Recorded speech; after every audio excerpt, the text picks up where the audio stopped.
Il serait 300, seuls et vulnérables, à vivre ou plutôt à survivre dans des conditions de précarité insoutenables. 300 mineurs isolés dans la jungle de Calais.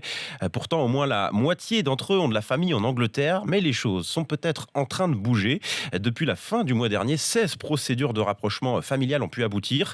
Amélie Rosic, vous avez pu rencontrer l'un de ces mineurs qui prend le train ce matin pour Londres. C'est un témoignage RMC. Mohamed n'a que 13 ans, mais il suffit de plonger dans son regard pour comprendre qu'il a perdu l'innocence d'un enfant.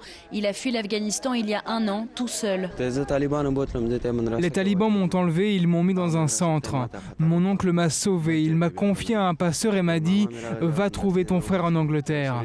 Mon père est mort et ma mère trop faible pour voyager.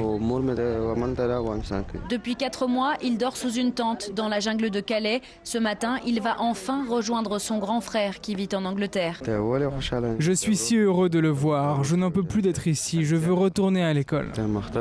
16 jeunes comme lui ont pu rejoindre leur famille depuis fin mars grâce à l'acharnement d'une poignée d'avocats bénévoles. Orsan Broisin en fait partie. Cette procédure, elle existe. Après, en pratique, ça a été une bataille. Et ça n'est pas fini puisqu'il n'y a pas de garantie, ça n'est pas clair en termes de délai. Pour certains, ça va vite, pour d'autres, c'est très long et il n'y a pas de retour sur l'état de leur demande. Au total, 165 mineurs pourraient bénéficier de cette procédure de rapprochement familial. En attendant, ils survivent seuls dans la boue de Calais.